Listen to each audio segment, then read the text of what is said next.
Mesdames et messieurs, bonsoir. Bienvenue à cette nouvelle édition de la Semaine du cerveau. La Semaine du cerveau qui, chaque année, est organisée par le Neurocenter de l'Université de Genève. Et cette année, nous avons décidé de nous associer aux festivités des 50 ans de la Faculté de Psychologie et Sciences de l'Éducation pour explorer l'une des capacités les plus fascinantes de notre cerveau, à savoir son incroyable pouvoir d'adaptation. Un thème qui résonne particulièrement dans notre monde en perpétuel changement, où les défis, qu'ils soient personnels, technologiques ou sociétaux, nous poussent sans cesse à repenser notre manière de vivre, d'apprendre et d'interagir. Alors la Semaine du cerveau est avant tout une invitation à la curiosité et à l'échange. Les conférenciers que vous allez voir tout au long de la semaine sont non seulement des experts mondialement reconnus, mais aussi des passionnés qui aiment partager avec le public leur quête de connaissances et leur enthousiasme par rapport au mystère du cerveau. Alors cette année, nous avons un programme très varié. Ce soir, il sera question de motivation. Demain, nous aborderons la vieillesse et nous verrons comment le cerveau conserve sa capacité d'adaptation tout au long de l'âge adulte. Mercredi, nous pencherons sur l'impact du numérique sur le comportement humain, ses avantages et ses défis. Jeudi soir, il sera question de l'intelligence des primates, et en particulier, nous allons voir comment ils sont capables d'apprendre les uns des autres. Et vendredi, nous aurons une projection d'un film, Pieces, qui est une œuvre poignante qui parle de la résilience mentale et des défis auxquels font face les personnes qui sont neuroatypiques. Et cette projection sera suivie d'une discussion sur ces thématiques. Alors pour cette première soirée, nous allons parler de motivation. La motivation, ce formidable moteur qui nous pousse à agir, à persévérer et à nous adapter face aux défis. À travers ces deux conférences, nous allons explorer les mécanismes psychologiques qui guident nos comportements, mais aussi les découvertes neuroscientifiques qui révèlent comment notre cerveau gère la motivation. Alors que ce soit chez l'humain ou chez la souris, ces interventions vont nous éclairer sur les subtilités de ce processus qui influence chacune de nos actions au quotidien.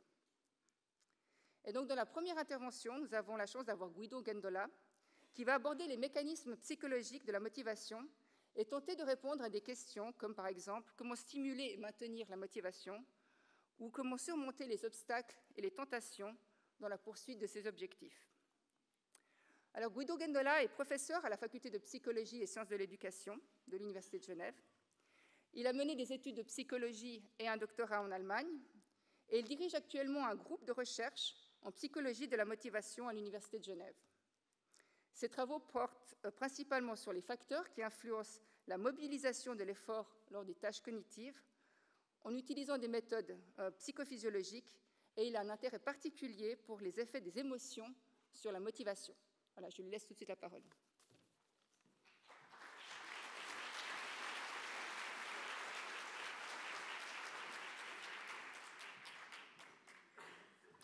Bonsoir, mesdames, messieurs. Merci pour l'introduction. Première mauvaise nouvelle, je ne suis pas francophone. J'espère vous aimez mon accent. Autrement, c'est comme ça. Alors, je vais parler de la motivation, et je vais parler de la motivation dans une perspective psychologique. Je ne suis pas neuroscientiste, je suis psychologue, et je trouve ça bien. Donc, ce que je veux présenter et discuter avec vous, c'est tout d'abord, qu'est-ce que c'est cette motivation dans une perspective psychologique, donc le concept, théorie et mesure, les buts et l'autorégulation, donc la question comment on peut s'adapter aux conditions comme des difficultés de nos tâches, dont la poursuite de nos buts personnels des fois. Et l'accent fort s'est mis sur la psychologie de l'effort, parce que ça c'est notre domaine de recherche central. Ça veut dire les facteurs qui déterminent comment on s'applique. Et après ça, j'espère en quelques minutes parler encore des influences affectives sur l'effort et faire un petit résumé. Et bon, alors, on peut commencer avec une question simple pour vous. J'attends pas de réponse, c'est plus tard, mais pourquoi vous êtes ici? C'est lundi soir, 19h10. Pourquoi vous êtes ici? Alors, normalement, j'ai autre chose à faire, mais je suis aussi ici. Pourquoi je suis ici? Pourquoi vous? Pourquoi moi? Et ce qui m'intéresse encore plus, peut-être, est comment vous êtes arrivé ici. Est-ce que vous avez réalisé « je suis en retard » Qu'est-ce qui se passe si vous avez réalisé « je suis en retard » Vous l'avez marché plus vite, vous laissez tomber, donc toutes ces questions. Alors tout ça est notre sujet pour les prochaines 20 minutes. Ça veut dire la question qu'est-ce qu'on fait, pourquoi et comment. Alors, on commence tout d'abord avec motivation, c'est quoi? Parce que, dans une perspective psychologique, la recherche est très bizarre et fascinante à la fois. Nous essayons quelque chose qui est très, très, très, très dingue. Nous avons des explications des phénomènes, et ce qu'on veut expliquer, on ne mesure pas, parce qu'on mesure ce que nous voulons mesurer pour quantifier les construits. Nous étudions quelque chose dans le monde du physique. En général, la psychologie, c'est l'étude scientifique des processus mentaux. Les processus mentaux, ça veut dire traitement des informations, la cognition, et les sentiments. Mais aussi, et ça c'est très important, le comportement. Et en fait, je suis convaincu que les processus mentaux, ils existent pour optimiser notre comportement. Psychologie de la motivation traite des questions le pourquoi et comment du comportement. Et en bref, c'est la direction et énergisation du comportement. Ça veut dire, mes questions au début, le pourquoi, qu'est-ce qu'on fait, dans quelles raisons, et deuxièmement, comment on fait ce qu'on fait. Comment des ressources nous mobilisons, comment on va prioriser peut-être faire une chose à la place d'une autre. Des réponses à ces questions existent depuis la philosophie des anciens Grecs. Vous trouvez ça chez Aristote, Thyramach, avec deux perspectives générales, vous connaissez sûrement. L'hédonisme, avec l'idée tout ce que nous faisons et comment nous le faisons, est déterminé par un principe de chercher et maximiser le plaisir et minimiser la douleur. Trouvez ça une bonne idée? Est-ce que vous préférez une mauvaise conférence ou une bonne conférence? On est conscient. Deuxièmement, le rationalisme. Déjà, c'est les anciens Grecs, on avait un petit conflit, ça existe jusqu'à aujourd'hui, particulièrement parce qu'aujourd'hui, on met un accent très fort sur cette approche plutôt rationnelle, avec l'idée qu'en fait, c'est le raisonnement, le traitement des informations, faire des décisions et vraiment évaluer quelle est la décision optimale pour piloter notre comportement. Ça existait dans la philosophie des anciens Grecs, ça existe dans presque toutes les religions, sa contradiction entre les deux forces. Aujourd'hui, on essaie d'intégrer les deux, et c'est très important parce que, en fait, les sentiments, ils ne sont pas tellement irrationnels qu'on pense. Et j'espère, à la fin, on peut voir que c'est vrai. Alors, qu'est-ce que c'est la motivation, un état motivationnel? Nous avons maintenant défini ce terme motivation. Et comme je dis, les psychologues ils font quelque chose de très, très bizarre. Nous étudions des choses comme motivation, émotion, attention, mémoire, personnalité. Est-ce que ça existe dans le monde physique? Non. Ce sont des construits. Donc, quelque chose, on utilise de la philosophie. On construit hypothétique. Et en principe, dans la recherche, en la psychologie, c'est très, très important, on fait la recherche, en fait, sur des variables intervenantes qui ont une fonction, dans la philosophie des sciences, de réduire la complexité. Il y a un petit exemple ici. Vous avez plein de causes ou raisons pour avoir soif. Mais ce soif est quelque chose qui n'existe pas dans le monde physique. C'est une invention de nous. C'est quelque chose qu'il faut définir. Et plein de causes ou raisons dans l'environnement peuvent avoir plein de réactions au niveau de l'individu qui sont très, très variées. Comme par exemple d'être privé de l'eau, manger quelque chose de salé, etc., monter la chaleur, etc. Tout ça va entraîner un besoin de chercher à boire. Et ce besoin à chercher à boire est le soif. Par contre, soif, si je suis scientifique, je dois quantifier ça, faire ça mesurable, objectif et comment faire. C'est la question. Donc, il y a plusieurs réactions, par exemple, qui sont possibles. Je peux mesurer combien une personne va boire, comme indicateur, très soif, peu soif. Est-ce qu'on est prêt de payer un prix élevé ou peu élevé? Est-ce qu'on est d'accord de travailler pour obtenir de l'eau? Tout ça, ici, dans le monde physique, on appelle le niveau opérationnel. Donc, c'est ce qu'on peut toucher et mesurer. Ce qui nous intéresse en tant que psychologue est quand même là. Quelque chose qui est défini. Je dis tout ça parce que je suis convaincu qu'on ne peut pas faire la recherche en psychologie sans théorie.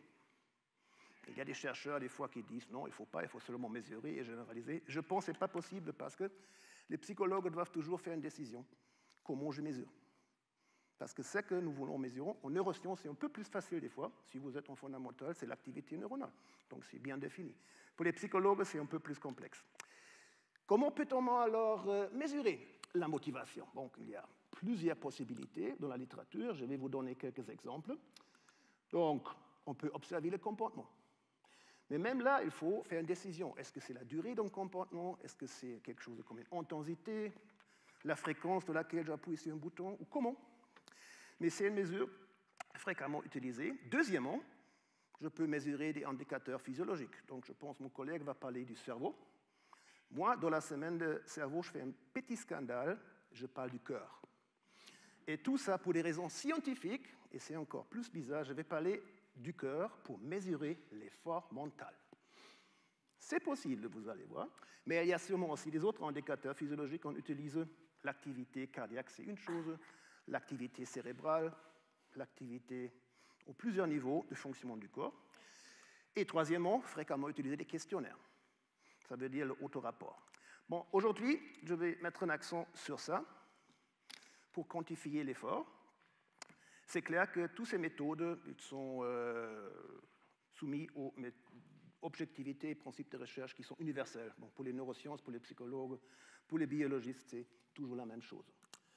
Bon, bref, maintenant je pense, ou j'espère, vous avez une idée de quoi je parle en tant que psychologue si je parle de la motivation, le comment et pourquoi, du comportement avec des mesures possibles, et la mesure préférée par nous dans notre recherche, c'est l'activité cardiaque et un certain paramètre de l'activité cardiaque pour mesurer l'effort mental. Mais avant ça, on va regarder un peu plus au large. Donc, si vous regardez la psychologie de la motivation, c'est un champ énormément vaste, avec des recherches très fondamentales, ce que nous faisons, mais aussi beaucoup d'applications. À l'école, énormément, dans des organisations, partout, dans le comportement de santé, dans les interventions thérapeutiques et partout. Donc, vous trouvez ces questions, le comment et pourquoi des comportements partout, parce qu'à la fin, beaucoup de nos problèmes sont des problèmes comportementaux. Ce sont des problèmes d'adaptation. La plupart des gens qui vont voir un psychothérapeute vont voir un psychothérapeute parce qu'il y a quelque chose qui ne fonctionne pas dans la vie. Donc, on a un problème d'adaptation. Donc, ces questions motivationnelles, elles sont alors pas seulement à l'origine du comportement, mais aussi à l'origine de beaucoup de troubles de comportement.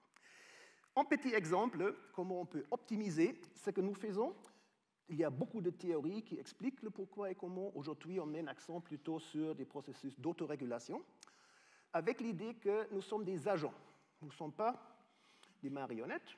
Je ne dis pas que je suis sûr qu'il y a une volonté libre et tout ça, c'est une discussion.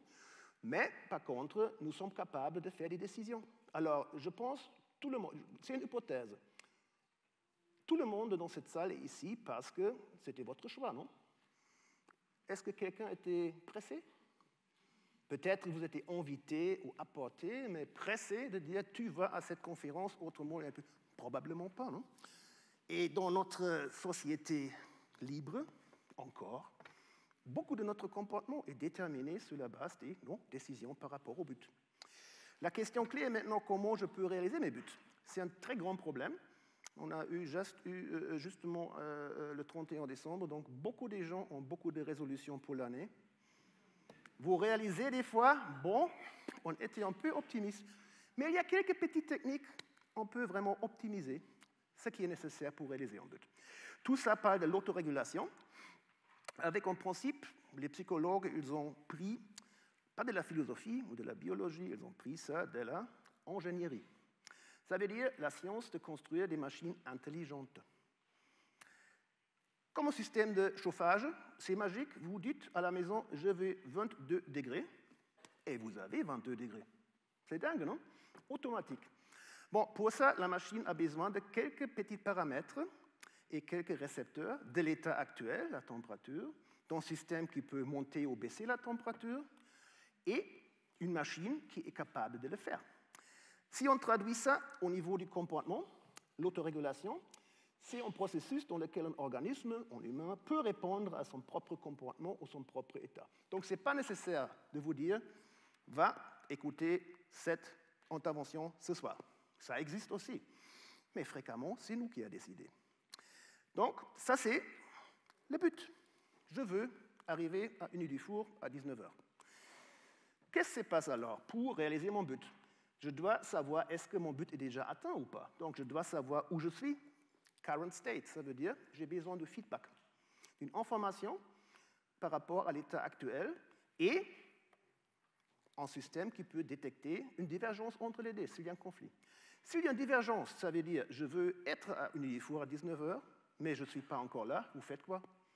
On peut prendre le bus, on peut prendre le vélo, on peut marcher lentement, plus vite, etc., en dépendance du feedback par rapport à l'état actuel. Voilà, et il faut bien sûr un implementing system, ça veut dire qu'il faut être capable d'exécuter le comportement nécessaire. Donc, ce sont beaucoup de mots, mais en fait, l'idée est que beaucoup de notre comportement fonctionne comme votre système de chauffage à la maison. Ça veut dire qu'il faut un but, il faut l'état actuel, savoir la divergence entre les deux et savoir faire le nécessaire. Et là, bon, pour l'implementing system, l'effort va jouer un rôle, mais ça va venir en quelques instants. Une petite possibilité d'optimiser la poursuite de vos buts est travailler sur les buts. Et ça nous apporte à une théorie énormément utilisée dans l'application, dans les entreprises, dans le sport à haut niveau, la théorie des buts de Locke et Ellison, qui postule simplement la manière dont laquelle un but est défini va déterminer la performance, ça veut dire la probabilité d'atteindre son but. Réfléchissez, alors si vous voulez, par exemple, faire plus de sport, quelle est une bonne idée? Bon, on peut dire, je veux faire plus du sport. C'est ce que la plupart des gens vont dire. Je veux faire mon mieux. Je peux vous dire, ce n'est pas une bonne idée. Vous pouvez optimiser la poursuite de ce but de faire plus de sport avec une définition très précise, une petite planification, de dire, je vais faire, je ne sais pas, qu'est-ce que vous préférez, faire le vélo pour 2 heures, lundi, mercredi et vendredi, entre 18 et 20 heures. Et vous allez planifier ça. Vous avez un but très spécifique. Si vous définissez les buts comme ça va fonctionner. Si le but est de plus spécifique et difficile, c'est encore mieux. Donc, vous allez avoir la performance optimale si vous êtes capable de définir des buts pour vous qui sont difficiles, mais faisables et très spécifiques. Vous pensez c'est trop simple? Bon, selon la théorie, c'est comme ça. L'idée est très simple que les meilleures performances se manifestent si on poursuit des buts qui sont difficiles, spécifiques et très, très clairement définis, avec un contexte ou dans un contexte avec assez d'engagement. Donc, ça doit être valable, ça doit être le cas que l'effort nécessaire est justifié. Est-ce que c'est vraiment si simple? Bon, je vous montre une petite étude comportementale très âgée, 50 ans. C'était publié en 1975 et je trouve ça très, très instructif par rapport à la spécificité de la définition d'un but et l'effet sur la performance. Donc, c'est une expérience du champ avec des vrais humains. C'est rare en psychologie. Fréquemment, nous étudions des étudiants à l'université. Donc, ça veut dire que nous savons presque tous des jeunes femmes de 20 ans. Mais pour le reste du monde, bon, il y a des données, mais beaucoup moins. Mais là, on a fait quelque chose dans une vraie entreprise avec des camionnistes. Et d'abord, on a donné des camionnistes le consigne, comme d'habitude, charger le camion chaque matin le mieux possible. Et après quelques semaines, on a simplement changé le consigne. Maintenant, charger 94% du poids légal. Vous voyez la différence? Le mieux possible ou quelque chose de difficile, mais très spécifique. C'est très important de voir, il n'avait pas une formation, il n'avait pas quelque chose comme une incitation de dire si vous arrivez, vous avez 20% du salaire de bonus, il n'y a pas de punition, il n'y a rien. C'est seulement une définition du but qui change par rapport à la spécificité. Et on a mesure simplement le changement du poids chargé dans les camions suite à cette deuxième consigne. Voilà les résultats. Alors vous avez ici blocks of 4 weeks, ça veut dire des semaines. Et les premières 4 semaines, non, pardon, les premières 3 fois 4, les premières 12 semaines, on a simplement observé qu'est-ce qui se passe avec les consignes chargées le mieux. Et vous aurez 63% par moyenne. OK. Bon, ici, c'est l'intervention. On a seulement changé les consignes. Et ce que vous voyez, il y a un peu de variance, mais il y a une augmentation énorme. Et par moyenne, après 3 mois, presque tous les camionnistes, ils arrivent à charger 94%. Ça veut dire que c'est un tiers de plus par tour. C'est bien pour l'économie, c'est bien pour l'entreprise et c'est bien pour l'écologie aussi. Donc, c'est quelque chose qui vaut la peine. Et le point important, encore une fois, ce n'est pas la magique, ce n'est pas punition, ce n'est pas récompense, ce n'est pas une formation derrière, c'est simplement le changement de la définition du but. Et il y a d'autres choses qui viennent avec, parce que les buts vagues, ils produisent aussi beaucoup de variance entre des individus, ça veut dire si vous êtes en train de faire quelque chose avec un groupe ou plusieurs personnes, c'est une très bonne idée de définir des buts très spécifiques. Comme ça, vous uniformisez la performance de tout le monde et ça ne coûte rien. Il ne faut pas faire une formation, il faut seulement savoir comment définir les buts. Bon, il y a plein d'études comme ça. C'est un exemple par rapport à un processus d'autorégulation, parce que c'est aussi le camionniste qui fait tout ça seul, hein, donc il doit se débrouiller. Il accepte le but et il va arriver à le faire, parce qu'il a changé la définition du but. Bon, c'était une étude comportementale sur l'autorégulation. Maintenant, on focalise un peu plus l'effort. Qu'est-ce qui se passe pendant une action? Alors, il faut faire quelque chose. Et comment se déterminer combien on va faire ou l'intensité du comportement? L'effort, c'est la mobilisation des ressources pour atteindre un but. L'intensité de la motivation, on appelle ça aussi. Il y a aussi l'idée que ça fait référence à une phase d'action. Après une délibération, qu'est-ce que je veux faire? Alors, vraiment exécuter le comportement pour atteindre son but, ou la volition, la volonté. Le problème est, quelles sont les lois? Si vous réfléchissez une seconde, je pense spontanément, peut-être vous allez dire aussi, alors peut-être une bonne idée est simplement donner des incitations. Les étudiants ils vont travailler mieux s'il y a l'argent pour les bonnes notes. Ou des punitions. Alors jusqu'à très récent, l'éducation et l'instruction publique a travaillé beaucoup avec la punition, avec l'idée, hein, ça fonctionne très. Aujourd'hui, on sait que ça ne fonctionne pas très bien. Il y a des autres moyens et il faut considérer une autre variable. On va développer maintenant. Alors, ici, un petit exemple. Imaginez, vous êtes un étudiant sur un campus avec 4 bâtiments différents et il y a un chemin qui connecte les 4. Quel chemin prenez-vous si vous avez un cours ici et le prochain cours ici? C'est une question sérieuse. Je pense que tout le monde va dire ce schéma. Évident. Ah, qu'est-ce que vous faites si vous avez le cours ici et le prochain cours ici? L'étudiant sage suit les règles. Il peut aller comme ça ou comme ça. Mais ce qu'on trouve, et ça dirt pass, il y a une tendance de raccourcir. Pourquoi? Parce qu'on est paresseux? Non, je ne pense pas. Alors, il y a des chercheurs maintenant qui disent on est paresseux, on veut éviter l'effort. Je pense que c'est complètement faux. Regardez, si vous voyez tout ce que nous avons ici, ce n'est pas possible de construire tout ça si on est paresseux. Mais vous voyez, il y a une tendance peut-être de quand même minimiser des ressources. Donc le secret derrière, je pense, est simplement on veut éviter le gaspillage des ressources. Ça veut dire on ne veut pas payer plus que nécessaire. C'est comme l'argent et les prix. Mais on ne veut pas éviter de payer quelque chose. La plupart des gens sont très très contents avec dépenser d'argent. Mais ce qu'on déteste complètement est de payer trop que nécessaire. Voilà.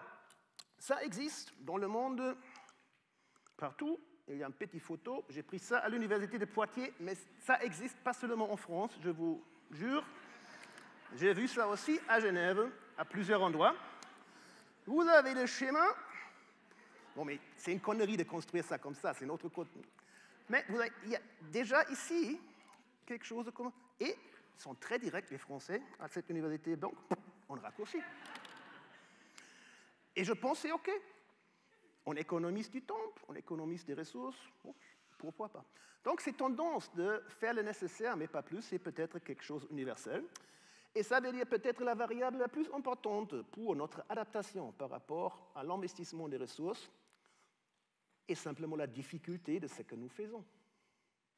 Et il y a une jolie théorie par M. Brehm, la théorie de l'intensité de la motivation.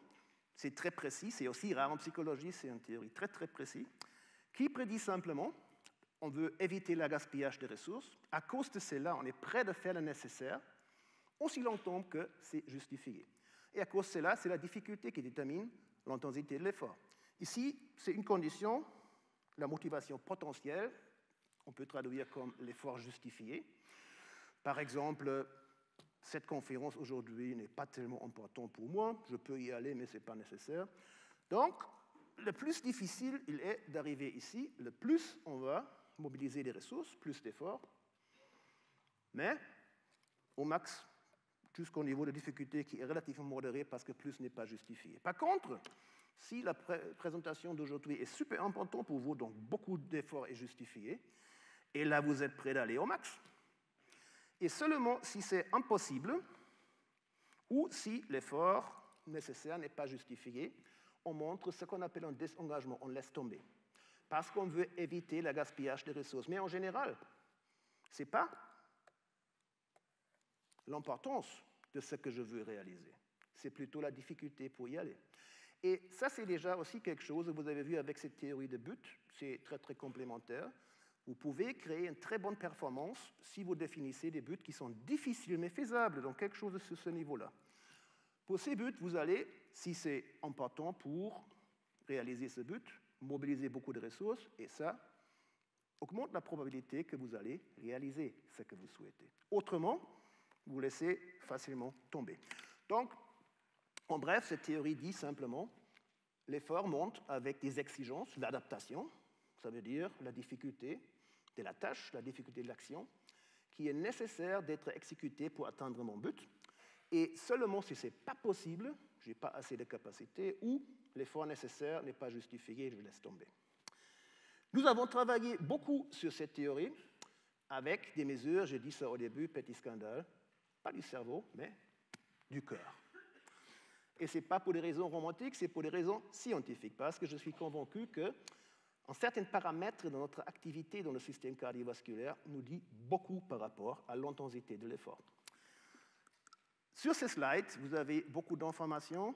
Je vous invite de me suivre pour une minute ou ignorer, parce que pour des études, ce n'est pas tellement nécessaire. Si vous voulez vraiment comprendre la logique derrière cette idée de mesurer l'effort mental au niveau du cœur, écoutez-moi.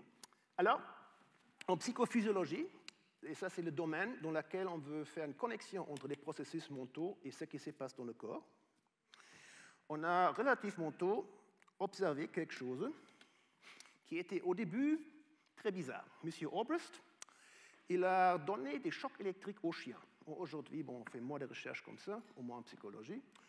Et il a fait quelque chose dans son paradigme avec une création avec deux groupes. Il y avait un groupe qui pouvait échapper des chocs et il y a des autres qui ne pouvaient pas. Il a mesuré la fréquence cardiaque. Et ce qu'il a trouvé à l'époque, c'était d'abord paradoxal. Parce qu'il a trouvé les chiens qui peuvent éviter le choc, ils ont une augmentation de la fréquence cardiaque plus importante que des pauvres chiens qui sont anarchés, qui reçoivent les chocs et qui ne peuvent rien faire. Parce que normalement on dit c'est la douleur, c'est stressant, c'est la torture, donc ils sont super stressés. Ce n'était pas le cas. Et elle a réfléchi, fait beaucoup d'expériences, et elle a trouvé une petite solution que c'est le contrôle sur des résultats de notre comportement créé en cadre qu'on appelle active coping. Ça veut dire je peux déterminer ce que m'arrive. Ça c'est super. C'est le principe de la liberté comportementale, de vraiment réaliser des buts personnels et pas être simplement une marionnette qui fonctionne sur commande. Par contre, il y a un prix. Il faut mobiliser des ressources pour ça. Et il a trouvé qu'il y a des paramètres dans notre activité, dans le système cardiovasculaire, qui sont liés au débit sympathique. Et peut-être, vous le savez, le système ou la branche sympathique de notre système nerveux est responsable pour l'activation. Ça peut augmenter la fréquence cardiaque, ça peut augmenter la fréquence de respiration et autres paramètres. Et M. Wright a simplement intégré cette idée avec la théorie de M. Bray et nous a donné une jolie mesure de l'effort, même l'effort mental, ça veut dire pas seulement pour l'activité physique, un effort dans des tâches qui nécessitent des traitements des informations, en utilisant des mesures de l'activité du système cardiovasculaire. Et maintenant, ne soyez pas choqués, il ne faut pas comprendre tout ça. Seule chose qu'il faut comprendre est, il y a beaucoup qui se passe dans notre système cardiovasculaire. S'il y a une activation sympathique, si nous sommes plus activés, et ça fait référence à l'effort, activation, mobilisation des ressources, au niveau du cœur, il y a une augmentation de la fréquence cardiaque, mais il y a particulièrement, et ça c'est plus important, une augmentation de la force de la contractilité cardiaque. Ça veut dire la force avec le muscle sur le ventricule gauche se contracte. Et ça a un impact sur le montant du sang qui est pompé avec chaque battement cardiaque. Tout ça, cardiac output, ça c'est le volume de sang qui est pompé par minute, entre 5 et 8 litres normal. Et ça peut augmenter notre tension artérielle systolique, donc la valeur élevée. Bon, le problème est qu'il y a des autres paradigmes qui peuvent aussi avoir un impact sur ça. Donc ça veut dire notre changement de la tension artérielle systolique pendant, par exemple, la réflexion, une tâche cognitive, travailler avec notre tête, c'est un indicateur de l'effort, mais ce n'est pas le meilleur. Le meilleur et le plus pur et net, c'est ça, la contractilité. Et cette contractilité, on peut mesurer avec une mesure qui s'appelle, regardez-moi, la période de pré-éjection. C'est vraiment scientifique. C'est quoi ça? Alors, avec chaque battement cardiaque, il y a une contraction. Et cette période de pré-éjection, ce sont les millisecondes entre le moment où les fibres musculaires dans le ventricle gauche commencent à être activées et le moment, contraction terminée, où la valve aortique s'ouvre. Et chez les jeunes adultes comme nous, environ 100 millisecondes. Ça, c'est le paramètre le plus pur et net pour mesurer le débit sympathique dans le corps.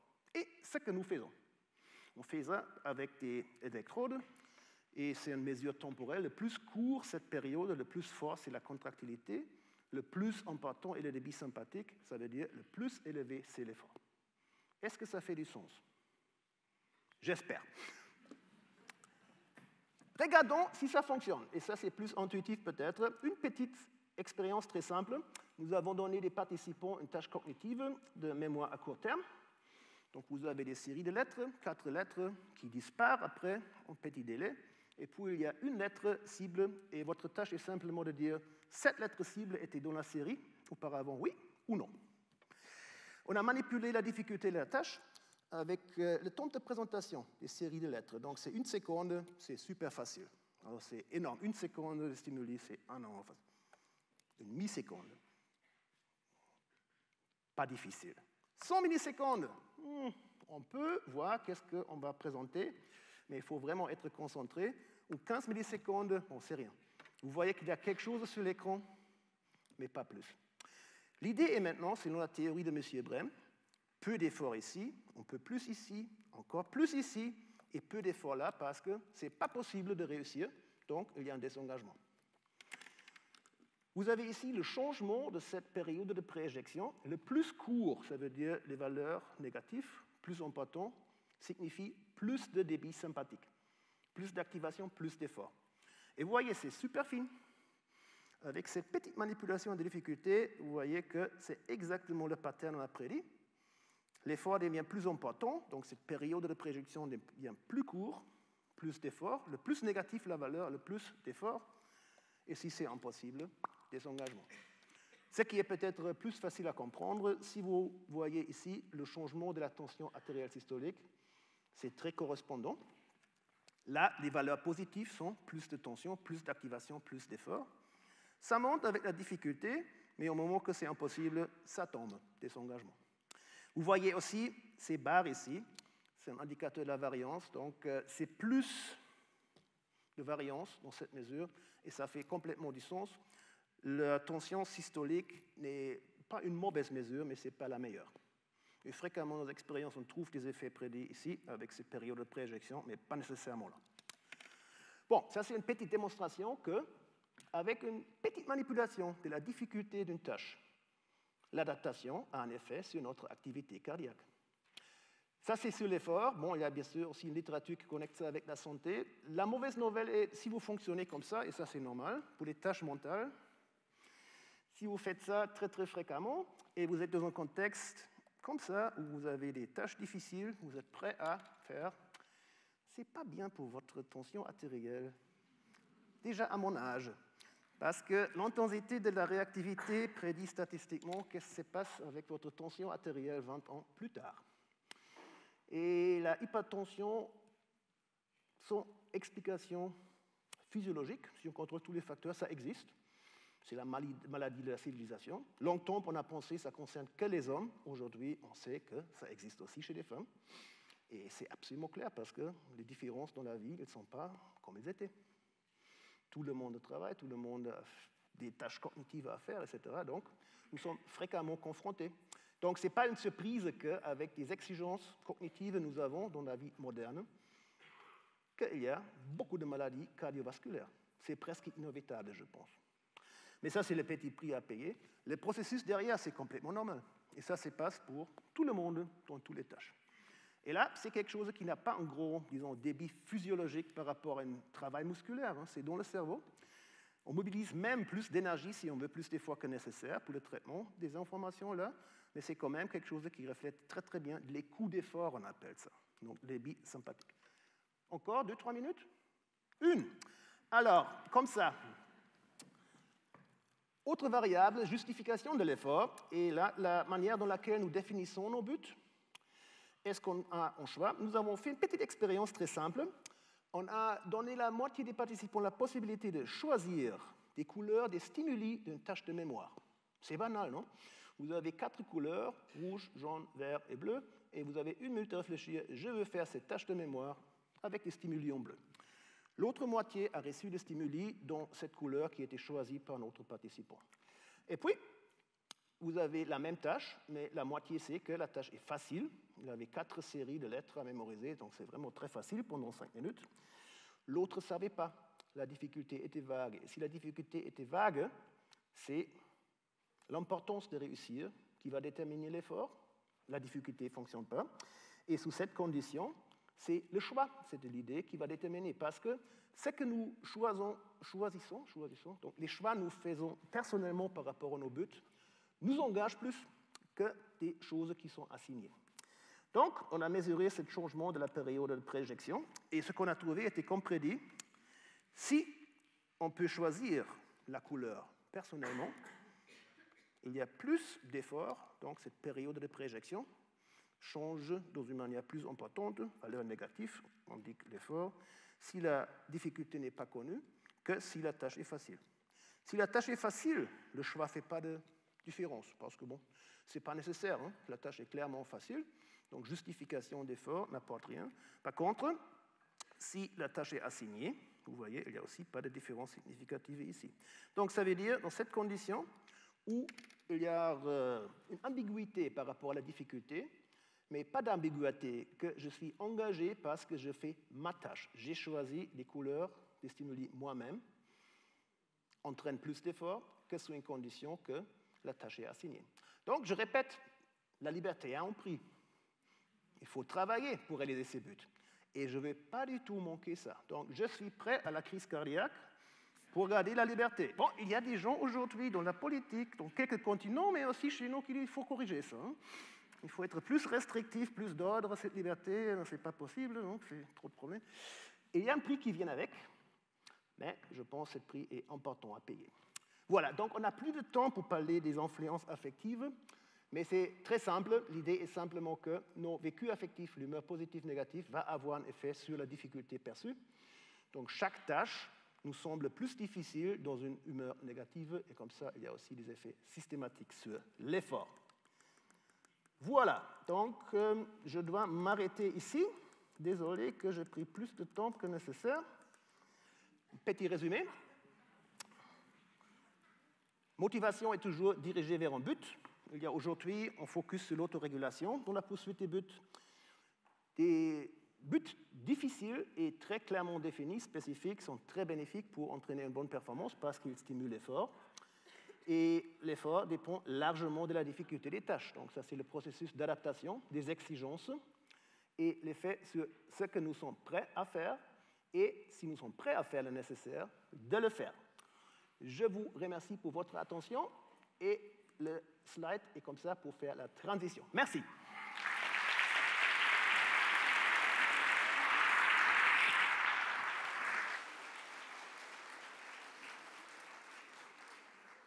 Merci à Goudou Gondola pour cette présentation. Alors maintenant, nous allons avoir la deuxième présentation par Sami El-Boustani. Sami va nous parler des mécanismes par lesquels l'état de motivation va influencer notre perception et nos décisions, ainsi que les façons d'optimiser cette motivation pour mieux nous adapter aux différentes situations.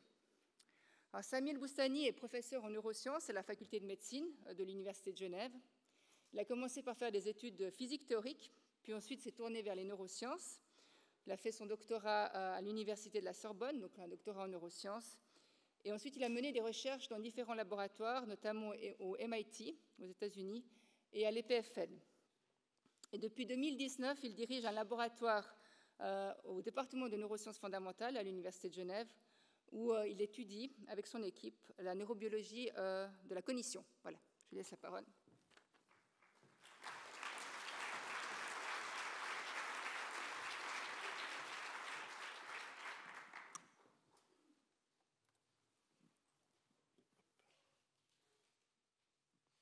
Merci Mona pour cette introduction et bonsoir tout le monde. C'est un plaisir d'être là ce soir pour vous parler des recherches que nous menons dans mon laboratoire qui se situe, comme Mona l'a expliqué, dans le département de neurosciences à la faculté de médecine de l'Université de Genève. Et nous sommes particulièrement intéressés à comprendre les circuits neuronaux qui guident la prise de décision. Et il n'y a pas meilleur exemple pour introduire ce sujet que l'un de nos athlètes préférés en Suisse, Roger Federer. Donc, sur cette image, vous voyez Roger qui a une balle qui arrive vers lui et il sait exactement en une fraction de seconde quel mouvement exécuter pour pouvoir retourner la balle dans l'autre camp et marquer un point. Mais comme vous pouvez l'imaginer, il n'est pas né avec ses compétences, c'est quelque chose qu'il a acquis à travers des années et des années de pratique qu'on peut essayer de résumer de manière un peu simplistique avec ce diagramme. Donc on peut s'imaginer que Roger a appris à brancher une réponse à une stimulation simplement en s'entraînant énormément et en voyant la balle parfois arriver par la droite, par la gauche, à différentes vitesses. Et il a progressivement compris que telle réponse motrice pourrait le mener au goal désiré, à la conséquence désirée, qui est gagner un point et potentiellement remporter la victoire. Mais évidemment, c'est une description très simpliste qui met de côté énormément de processus mentaux qui sont importants à prendre en considération. Par exemple, et c'est le thème de ce soir, la motivation. Il ne va pas jouer de la même manière, pardon, je vais dans le mauvais sens, il ne va pas jouer de la même manière s'il est en train de jouer une finale d'une coupe importante ou si au contraire il a peu de motivation parce que peut-être il est en train de s'entraîner dans un stade vide juste pour le plaisir. De la même manière, il est capable de s'adapter à des circonstances qu'il n'a jamais vues auparavant. Par exemple, s'il est distrait par un bruit dans la foule et qu'il n'a pas vu la balle être frappée par son adversaire, il est peut-être capable d'entendre le son de l'impact et d'utiliser ce son pour prédire dans quelle direction et à quel moment la balle va arriver. Donc même s'il n'a pas été entraîné à cette situation particulière, il va pouvoir s'adapter à ce changement de situation sensorielle. Et finalement, il a aussi une connaissance préalable de son adversaire ou du terrain sur lequel il joue, et donc il va s'adapter différemment à ces conditions-là, simplement en prenant connaissance de la personne, de son adversaire ou du terrain. Donc on voit bien qu'il se passe plein de choses dans la tête de Roger, mais pourtant on ne peut pas réduire tout ça à un système de stimulus-réponse-conséquence. Mais pendant la grande majorité du siècle précédent, jusqu'aux années 50-60, c'était un peu la théorie dominante en psychologie qu'on appelle la théorie behavioriste. Et cette théorie partait du principe que tout ce qu'on peut étudier dans le comportement, c'est ce qu'on peut observer. Comme l'a un peu dit mon collègue avant, les choses qui sont directement mesurables par des scientifiques, les stimulations, les réponses motrices et les conséquences. Et ça a été poussé à son paroxysme, si on veut, par ce psychologue américain, Boris Frederick Skinner, qui à l'époque avait fait une série d'expériences extrêmement spectaculaires, certaines avaient même été télévisées, pour démontrer qu'avec cette idée d'apprentissage par renforcement, on peut apprendre à des animaux à faire des tâches extrêmement complexes, comme par exemple ces pigeons qui jouent au tennis sur table. Donc vous pouvez remarquer que chaque fois qu'un pigeon gagne et met la balle dans l'autre côté, il va aller récupérer une récompense dans l'orifice qui se trouve sous la table. Donc réellement cette idée qu'en récompensant pour les bonnes actions, on peut former des comportements extrêmement complexes. Mais là, on se retrouve face à un problème, parce qu'il y a plein de processus de prise de décision, comme ceux que j'ai un peu illustrés avec Roger Federer, qui ne peuvent pas simplement s'expliquer par ce système un peu d'opérateur où on prend une stimulation et on la branche dans un opérateur.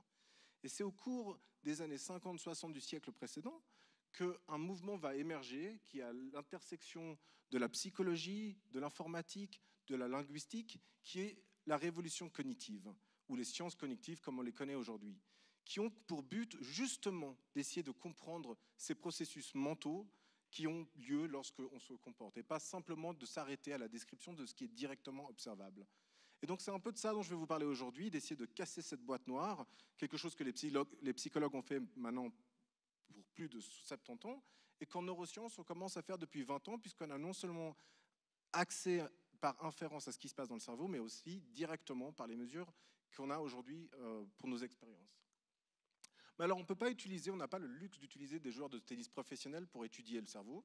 Et à la place, ce qu'on fait, c'est qu'on utilise des souris. Les souris aussi prennent des décisions dans leur quotidien et elles ont aussi un monde de processus cognitifs qui sont parfaitement pertinents pour l'étude chez l'humain.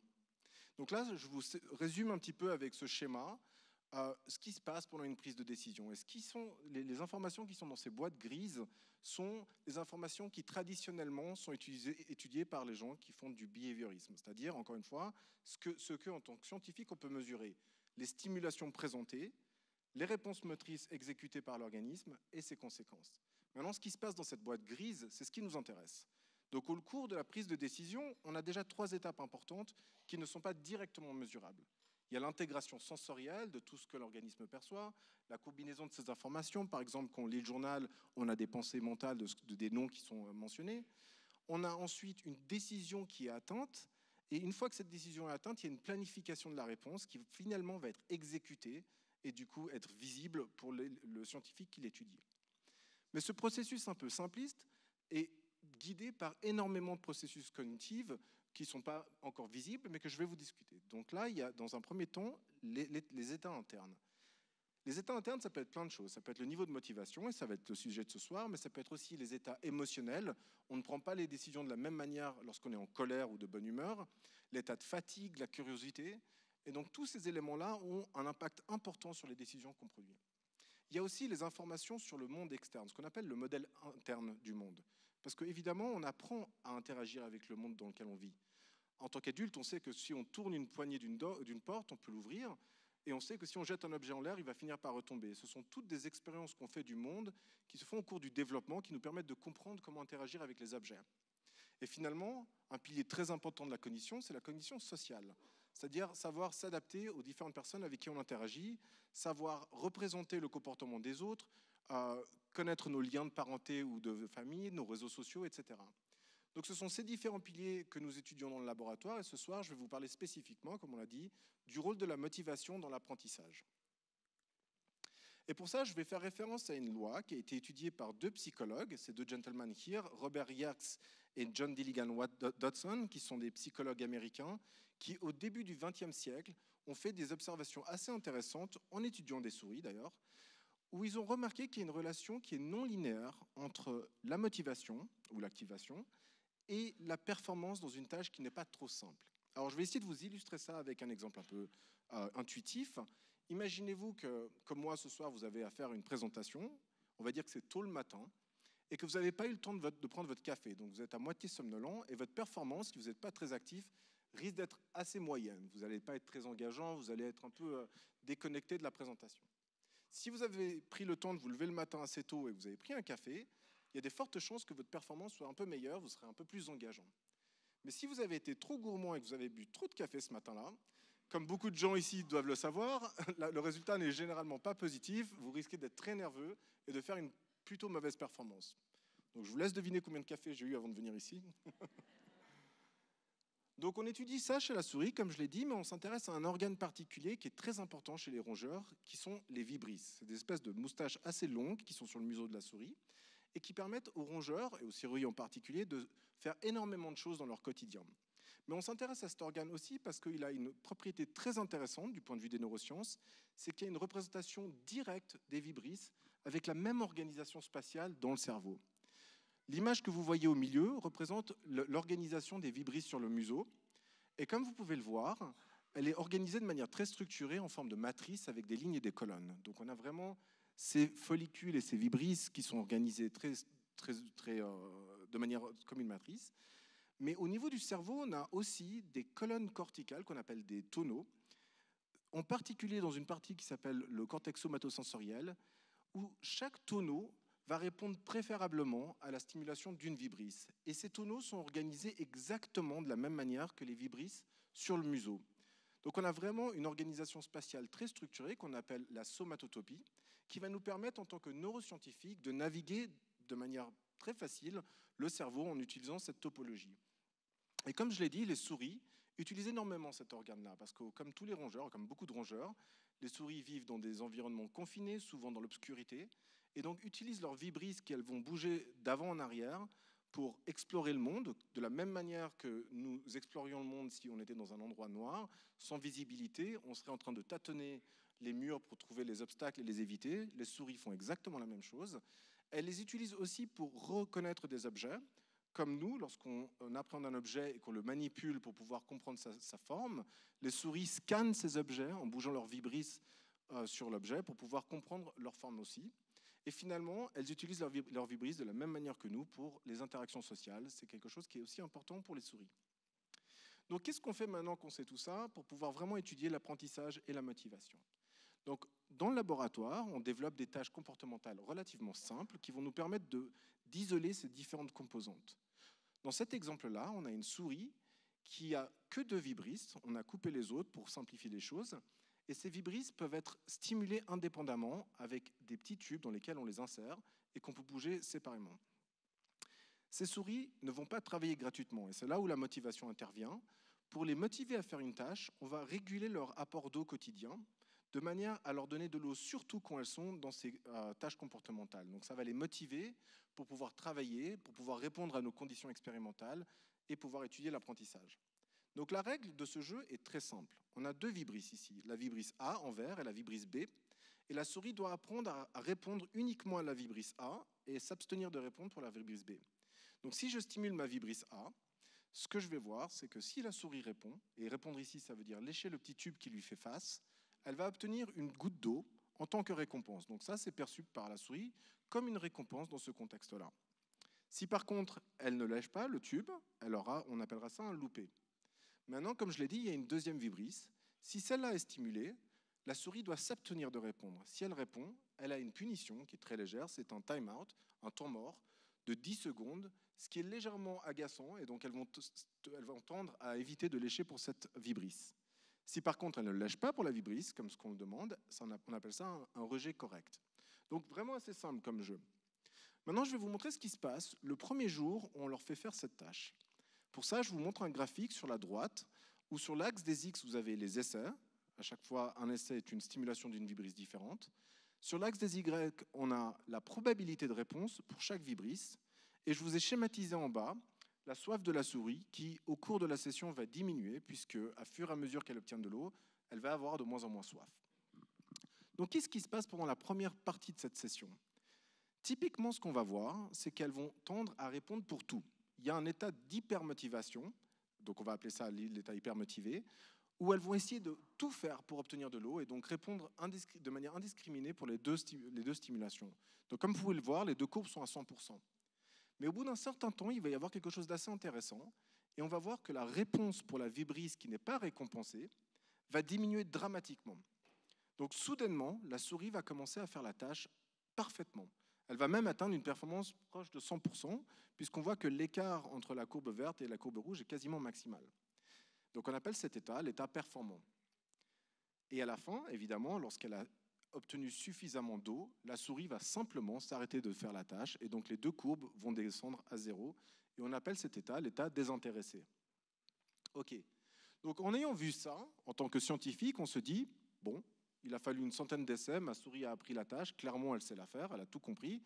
Donc demain, quand je recommence, elle va effectuer la tâche parfaitement bien. Mais ce n'est pas exactement ce qu'on voit. Je vais vous le décrire un peu en utilisant les mêmes courbes mais schématisées. Donc là, on voit ces 3 phases. Encore une fois, la phase hypermotivée, la phase performante et la phase désintéressée. Et je vais vous rajouter une courbe qui est simplement la performance. La performance ici est proportionnelle à l'écart entre la courbe rouge et la courbe verte. Donc elle est très mauvaise au début, elle est très mauvaise à la fin, puisque les deux se superposent. Et au milieu, on a un pic de performance. Donc là, déjà, on peut reconnaître une courbe qui ressemble à celle que je vous ai montrée tout à l'heure, de Yerkes-Dodson, avec une espèce de cloche de U inversée. Donc ça, c'est le premier jour. Qu'est-ce qui se passe le deuxième jour? Le deuxième jour, on voit que la souris recommence avec le même niveau de performance, très médiocre, parce qu'elles sont à nouveau assoiffées, elles ont soif, et donc elles vont refaire la tâche avec un niveau qui est plutôt mauvais. Mais cette fois-ci, on remarque que cette phase est un peu plus courte. Et le jour d'après, encore plus courte. Et de jour en jour, on va voir une diminution progressive de cette phase hypermotivée, jusqu'à que finalement, la souris commence la tâche directement en faisant les choses correctement. Donc c'est un peu curieux, puisqu'en fait, on voit déjà dès la première session qu'elles ont compris. Donc ce n'est pas un problème d'apprentissage, ce n'est pas un problème de compréhension de la tâche. c'est un problème d'expression qui est complètement marqué ou caché, on va dire, par son niveau de motivation. Donc, comme ces souris doivent passer par ces différentes phases et de jour en jour recommencer avec un niveau de soif différent, elles recommencent avec un état d'hypermotivation qui va décroître progressivement. Mais qu'est-ce qui fait que ces souris arrivent à réduire cette phase, en fait? Et c'est ça qui est intéressant, puisque le thème de la semaine, c'est l'adaptation. On a découvert qu'il y a un phénomène d'adaptation qui est très surprenant, qui est remarquable, qu'on appelle une adaptation allostatique. C'est-à-dire que ces souris vont progressivement comprendre comment réguler leur propre état de soif en changeant leur comportement en dehors de la tâche. Ce que vous voyez dans le graphe de droite, c'est le poids perdu de la souris de jour en jour, d'une session à une autre, qui est généralement un bon marqueur de la soif. Et comme vous pouvez voir, ce poids diminue de jour en jour. Donc ce que ça veut dire, cette régulation allostatique, c'est que la souris ne se contente pas de simplement compenser son besoin, mais elle apprend à diminuer son besoin de jour en jour en changeant son comportement, en changeant des aspects physiologiques pour avoir moins soif le lendemain. Et cette régulation de la motivation est réellement ce qui fait que ces souris deviennent très fortes à cette tâche et pas la compréhension de la tâche elle-même. Donc tout ce que je vous dis maintenant est uniquement de l'ordre du comportement. Et évidemment, en tant que neuroscientifique, on a envie de comprendre ce qui se passe dans le cerveau. Et pour faire ça, on va utiliser des techniques de pointe, puisqu'en travaillant avec des souris, on a accès à des outils remarquables, en particulier une technique d'imagerie à très haute résolution qui s'appelle l'imagerie à 2 photons et qui nous permet de voir le cerveau de manière extrêmement précise. Ce que vous allez voir ici est fait dans des souris qui ont des neurones qui expriment une protéine fluorescente qui est sensible à l'activité de ces cellules. Donc en fait, ce qu'on va voir, c'est un cerveau qui change de fluorescence selon l'activité des neurones dans ce circuit-là. Donc là, vous voyez un schéma avec une fenêtre crânienne qui nous donne accès à ce cerveau de manière non invasive. Voici à quoi ressemblerait l'activité à cette échelle-là. Donc là, on est à l'échelle de quelques millimètres. On voit des vagues d'activité se propager sur la surface du cortex. Mais maintenant, avec cette technique de 2 photons, d'imagerie à 2 photons, je peux zoomer encore plus et voir vraiment le cerveau à l'échelle du neurone en action. Donc l'image que vous voyez, le film que vous voyez là, les petits donuts qui s'allument, ce sont des neurones qui s'activent ou qui deviennent plus fluorescents à fur et à mesure que ces neurones déchargent des potentiels d'action. Donc on a vraiment la capacité de visualiser tout ce processus en action alors que ces souris prennent des décisions dans différents états motivationnels. Donc évidemment, comme vous l'avez vu avec ce film, l'activité du cerveau est complexe. Et si on regarde l'activité d'un cerveau humain, ça ne va pas être moins complexe que ça. C'est vraiment extrêmement chaotique, ou en tout cas irrégulier. Et donc on utilise des méthodes de Moyen-Âge pour pouvoir vraiment comprendre comment ces neurones répondent dans différentes situations. Ce que vous allez voir ici, c'est une région du cerveau, qui est la région qui est sensible aux vibrisses, naturellement, qui s'appelle le cortex somatosensoriel pour les vibrisses, qui, à titre de référence, est aussi montré dans l'image en bas à gauche, en bas à gauche. Et là, maintenant, je vais vous montrer à quoi ça ressemble l'activation de ce circuit quand je stimule la vibrisse verte, la vibrisse A. Donc je la stimule et on voit une énorme vague d'activité qui se propage le long de ce circuit. Maintenant, si je stimule l'autre vibrisse, la vibrisse B, on va voir une autre vague d'activité un peu différente qui se propage dans le même circuit. Donc c'est un peu abstrait, on voit ces vagues d'activité, on ne sait pas trop quoi en faire. En tant que neuroscientifique, ce qu'on va essayer de faire, c'est recréer une représentation de la perception pour la souris. On va se poser la question de savoir qu'est-ce que ces souris réellement vivent lorsqu'elles reçoivent ces stimulations dans ces différents états motivationnels. Et pour vous expliquer un peu ça de manière intuitive, je vais utiliser ce diagramme ici, où on s'imagine être dans la tête de la souris, et au lieu d'avoir des tonnes de neurones, on en a juste 2, simplement pour simplifier les choses. Et on va imaginer que la motivation, c'est comme une batterie électrique qui alimente ces neurones. Et donc le jeu, là, maintenant, c'est regarder ces neurones depuis l'intérieur et essayer de deviner ce qui se passe dans le monde extérieur, donc le monde des vibrisses. Alors évidemment, quand la motivation est bien ajustée, ce qu'on va voir, c'est que lorsqu'on stimule la vibrisse A, on va avoir un neurone qui va s'allumer. Là, je l'ai montré en vert. Et lorsqu'on stimule la vibrisse B, c'est un autre neurone qui s'allume, en rouge ici. Donc si je suis dans la tête de la souris, c'est relativement simple de savoir ce qui se passe dans le monde extérieur, parce que je vais me dire, bon, bah, si ce neurone s'allume, c'était cette vibrisse-là, et si c'est ce neurone-là, c'est l'autre vibrisse. Donc qu'est-ce que ça nous dit? Ça nous dit que la souris a assez d'informations dans son cerveau, ou dans ses neurones, pour comprendre ce qui se passe dans le monde extérieur. Maintenant, qu'est-ce qui se passe si la motivation est beaucoup trop élevée? Donc si on conserve cette analogie de la pile électrique, du générateur qui alimente les neurones, maintenant on a trop de jus, il y a beaucoup trop d'activation, Et donc, ce qui va se passer dans ce cas-là, et ce qu'on observe dans nos expériences, c'est que si on stimule la vibrise A, les deux neurones s'allument. Et maintenant, si j'active l'autre vibrise, les deux neurones s'allument aussi. Donc, c'est un peu embêtant, parce que du point de vue du cerveau de la souris, si je suis à l'intérieur et que j'observe ces neurones s'activer, je suis incapable de dire ce qui se passe dans le monde extérieur. Et c'est un peu ce qui se passe avec nos souris. On se rend compte que quand elles sont trop motivées, elles perdent le discernement de ce qui se passe dans le monde sensoriel, parce que les neurones sont trop sensibles, ils déchargent trop. Alors maintenant, qu'est-ce qui se passe quand il n'y a pas de motivation du tout? Dans ce cas-là, c'est comme si on coupait le jus complètement. Et ce qui va se passer, c'est que les neurones n'ont pas assez d'énergie, n'ont pas assez de stimulation pour pouvoir être activés longtemps, pour pouvoir être décodés. Donc si je stimule ma vibrise A, mon neurone va à peine s'allumer, parfois pas, parfois un peu, mais ce n'est pas suffisant pour moi, qui est dans le cerveau, pour savoir ce qui s'est passé. Donc ce n'est pas suffisant, a priori, pour la souris non plus.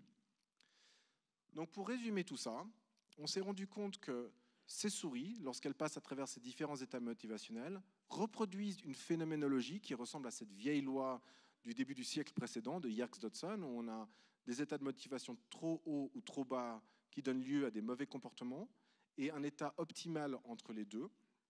Mais ce qui est surtout très intéressant, c'est qu'on se rend compte qu'il y a une origine neuronale à cette performance qui est mauvaise, qui peut s'expliquer en tout cas en partie par une très mauvaise perception.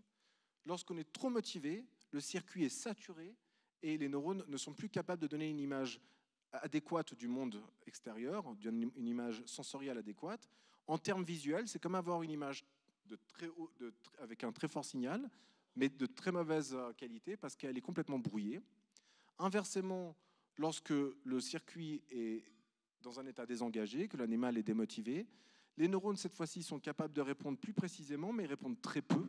Donc c'est comme avoir une image de meilleure qualité, mais avec beaucoup de bruit dessus. C'est aussi très difficile de dire ce qui se passe. Et c'est vraiment dans l'état de motivation optimal que le circuit fonctionne bien et qu'on peut correctement décoder ce qui se passe dans le monde extérieur. Donc aujourd'hui, on est en train d'essayer d'utiliser ces résultats-là pour mettre en place des techniques d'entraînement qui prennent en compte les états motivationnels et qui s'adaptent en fonction de l'individu. Des techniques qui marchent aussi bien pour les souris, mais qui pourraient marcher pour les humains ou d'autres animaux aussi, et qui auraient aussi la capacité potentielle d'aider des gens à apprendre même dans des conditions de motivation qui ne sont pas optimales. Donc, pour terminer, j'aimerais remercier évidemment mon équipe qui est derrière tout ce travail, qui se situe à la faculté de médecine, à nos collaborateurs à l'EPFL et les agences de financement qui ont permis à ce travail d'avoir lieu, et évidemment à vous tous pour votre attention. Merci.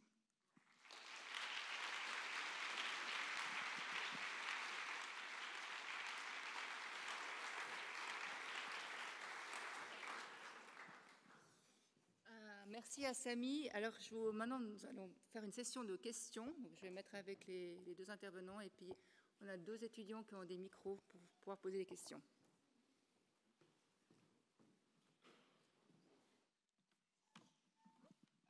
Peut-être avant la première question, je vais peut-être juste poser une question un peu générale à nos deux intervenants, parce qu'on a beaucoup parlé de motivation d'effectuer des tâches. Est-ce qu'on a les mêmes mécanismes lorsqu'on parle de motivation d'inhiber une tâche ou de s'empêcher de faire des choses? Alors, c'est une bonne question. Nous, on essaie de modéliser en fait ces comportements que vous avez vus ici, en prenant en compte tous ces facteurs-là. Donc, comme l'avait mentionné Guido juste avant, l'effort aussi est un facteur très important dans ces tâches de comportement. Et l'aspect impulsion, c'est-à-dire qu'inhiber une réponse est effectivement un problème en général, surtout quand le but de la tâche est d'essayer de répondre dans un cas et de ne pas répondre dans l'autre, par opposition par exemple à répondre différemment pour différentes stimulations. Et c'est vrai que c'est un des facteurs les plus difficiles à contrôler pour essayer d'obtenir des comportements qui sont optimaux. C'est vraiment d'éviter ces réponses impulsives en fait. Et donc ça, c'est quelque chose sur lequel on travaille énormément, aussi dans le cadre de nos expériences avec les souris. Oui, en psychologie, il y a une très grande littérature sur ça. Et on a inventé déjà dans la philosophie le concept de la volonté pour faire face aux tentations de dire non. Donc, il faut faire une distinction entre inhibition passive ou automatique et active. Mais l'inhibition active est quelque chose qui nécessite aussi beaucoup d'efforts. Donc, ça veut dire que je ne dois pas seulement dire stop, je dois aussi contrôler de dire pas oui. Donc, ce n'est pas tellement simple pour beaucoup de gens. Voilà. Okay. Très bien, alors on va prendre des questions du public. Alors, il y a une question ici.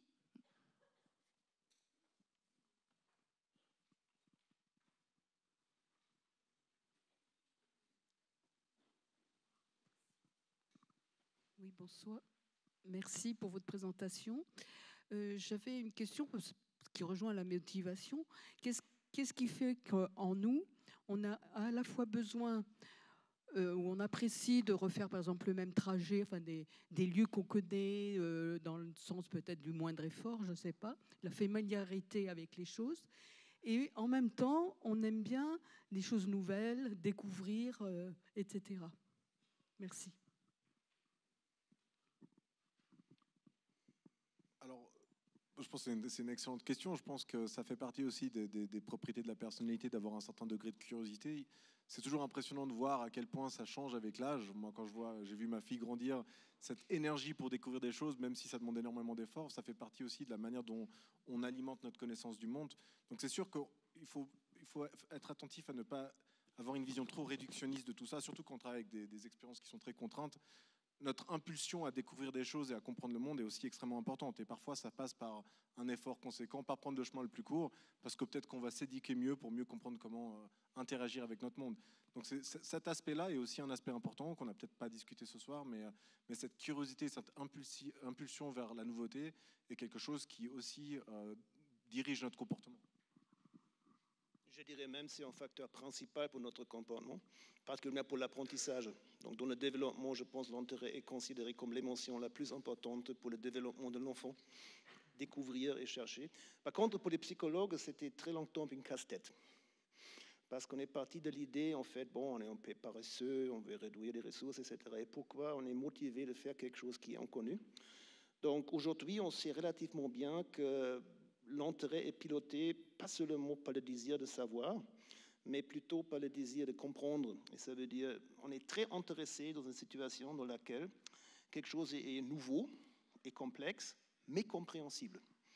Ça veut dire aussi, à l'université, le cours idéal, ce n'est pas quelque chose qui est super compliqué, mais pas quelque chose qui est très facile. Ça doit être un peu exigeant, mais faisable. Voilà. La même chose dans la vie quotidienne. Donc pourquoi on visite un musée? Pourquoi on passe du temps en regardant des images, des œuvres visuelles et tout ça? Il y a aussi un développement. Donc si vous êtes complètement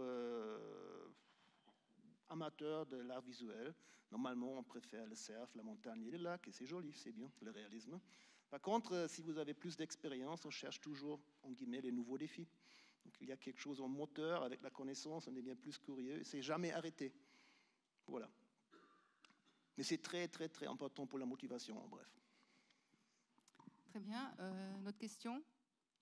Alors, il y a là-haut, il y a là-haut, et puis ici, oui.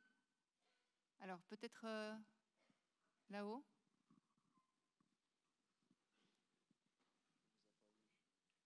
Ah, ici, d'accord. Okay, ouais, ok. Allez-y. Merci beaucoup. Est-ce que vous auriez un mot sur la procrastination, étant donné que c'est un sujet que peut-être il y a des gens qui sont venus à la conférence parce qu'ils devaient faire d'autres choses, ils n'ont pas assez de motivation. Et aussi, quand les personnes sont, on dit démotivées, des fois on dit déprimées, comment... C'est une autre façon de... Bon, c'est relié à la procrastination, mais c'est un autre contexte alors. Que vous donnerez un peu quelques... Merci. Bon, c'est la grande problématique que la motivation ne suffit pas. Il faut faire le petit pas de traverser le Rubicon, on dit. Ça veut dire que je dois entrer en action. Et bon, alors, avec la procrastination, il semble qu'il y a des différences individuelles très, très importantes par rapport aux capacités de autocontrôle, par exemple. Donc, c'est typiquement une situation, c'est pas que je ne veux pas commencer quelque chose, donc je veux, mais je n'arrive pas. Et là, bon, alors, il y a plusieurs facteurs qui peuvent jouer un rôle. C'est la peur d'échec, c'est les tentations, c'est autre chose. Mais il y a même l'idée, et il y a pas mal de données qui supportent ça, que c'est quelque chose comme une différence individuelle relativement stable par rapport à une capacité à l'autocontrôle. Donc il y a des gens qui ont plus de facilité de dire il faut faire ça, hop, tac, c'est parti. C'est pas toujours bon hein, de faire comme ça, mais il y a des autres qui ont beaucoup de problèmes. Il y a encore des autres qui n'arrivent jamais à commencer. Et presque tout le monde va réaliser, une fois que vous avez commencé, ça roule. Ça roule, c'est ça, c'est le premier pas de changer quelque chose dans l'exécution d'une action. Donc, dans la psychologie, on fait une distinction entre une période de prise de décision, délibération, et une fois j'ai déterminé, OK, je veux y aller, on entre dans une phase d'action et on change la mentalité, on pense à autre chose. Et ce changement n'est pas évident pour tout le monde. C'est aussi très typique des personnes qui ont des symptômes de dépression, ils ont beaucoup de problèmes de commencer quelque chose, et s'ils sont en train de faire quelque chose, ils se posent des questions qui ne sont pas très bon pour réaliser le but, parce qu'ils rentrent dans la phase de décision. Donc, ils se posent la question, est-ce que c'est vraiment bon, etc. Donc, tout ça est fortement lié aux différences individuelles, mais je pense quand même que tout le monde connaît le problème des fois. Hein. Il faut seulement commencer. Et les Américains, ils ont cette jolie slogan, just do it. Et il y a quelque chose qui va avec. Donc, si on dit, je vais essayer, fréquemment, ça roule. Et c'est une jolie expérience, que ce n'est pas une incapacité, c'est plutôt quelque chose comme un problème d'entrer dans une phase dans laquelle je suis focalisé sur ce que je veux faire et pas à la question, alors est-ce qu'il y a des alternatives, est-ce que c'est bon, est-ce que je veux faire autre chose. Ok, très bien. Pour une autre question, alors ici, une question, ici, oui. Okay. Oui, bonsoir.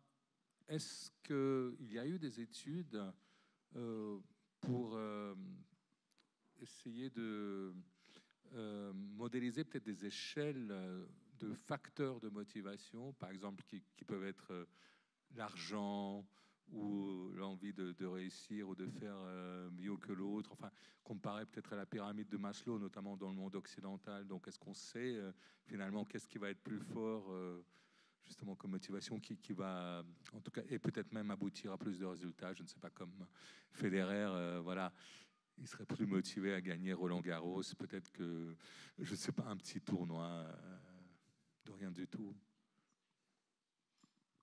Donc, si tu veux commencer, allez. Je pense que là aussi, il y a toujours, surtout quand on parle d'humain, ce qui n'est pas mon sujet d'étude, mais quand même, il y a toujours des nuances à prendre en compte, où par exemple, pour prendre ce que vous dites, l'argent va avoir un certain impact sur le comportement, mais pas dans toutes les situations. On sait très bien, il y a des expériences qui ont été faites en neuroéconomie, en utilisant ces théories du jeu pour démontrer qu'on est capable de perdre de l'argent pour un but social, pour punir les autres, pour avoir une meilleure cohésion sociale. Donc il y a énormément de facteurs en fait qui viennent prendre un rôle lorsqu'on sort du cadre du laboratoire, lorsque beaucoup de différentes dimensions peuvent contribuer à la motivation, qui peuvent interagir de manière non évidente. Donc encore une fois, Dieu merci, l'argent n'est pas le seul facteur motivationnel pour les humains, mais il peut y contribuer dans certains cas. Donc c'est sûr que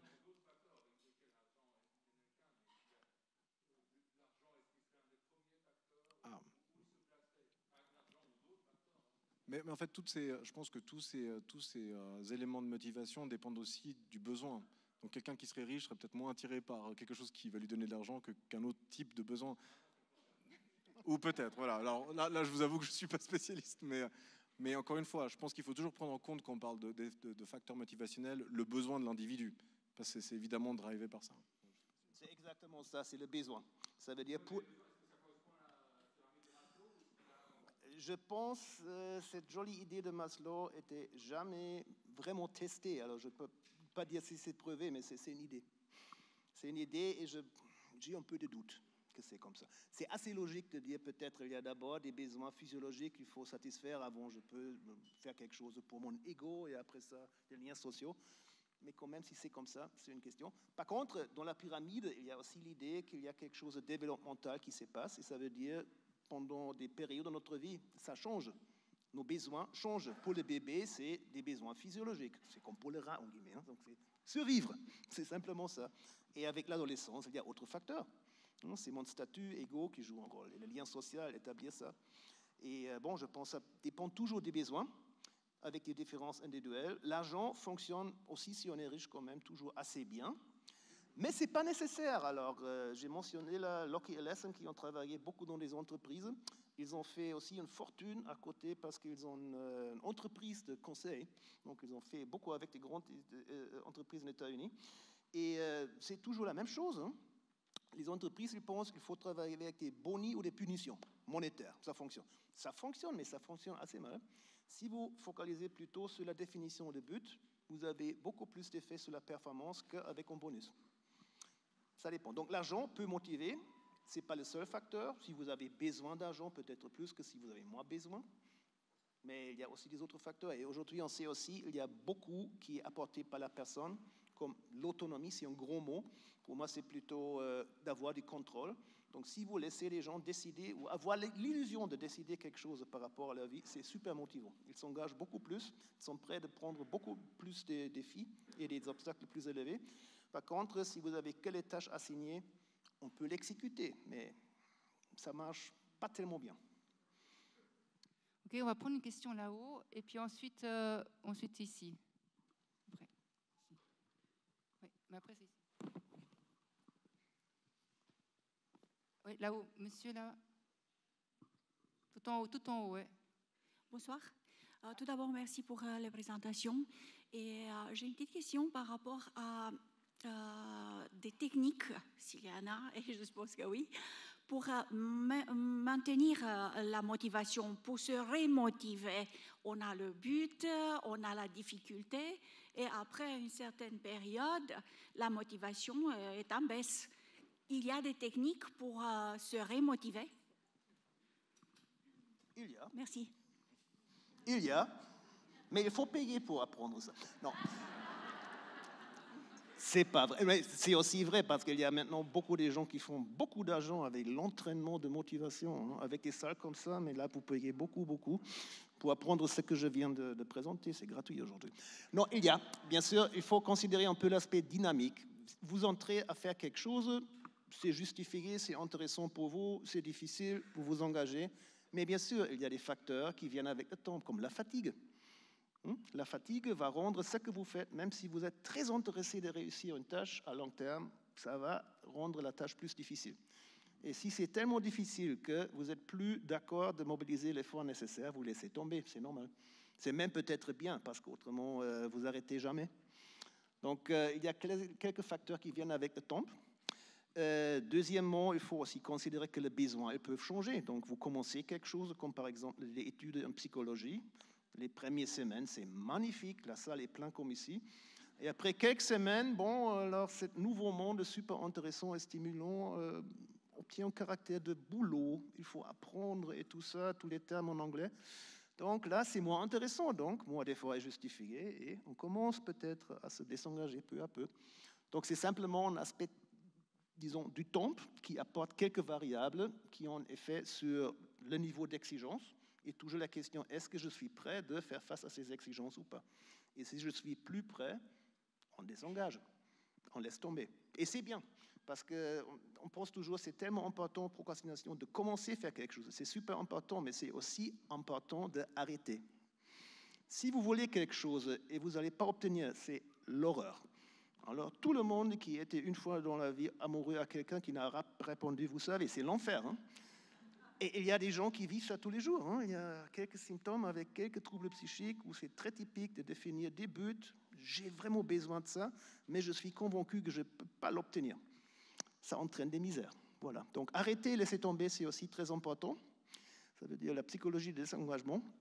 Et ce n'est pas tellement facile, hein, des fois. Donc de se vraiment arrêter et dire, je peux vraiment laisser tomber. Voilà. Okay. Monsieur ici, là. Oui. Et après, monsieur qui est tout au fond, là, qui lève les deux mains, si jamais. Oui, bonjour. Donc, c'est une question entre le rapport entre le TDAH et la motivation. Est-ce que c'est un trouble régulier de la motivation, si je peux m'exprimer ainsi?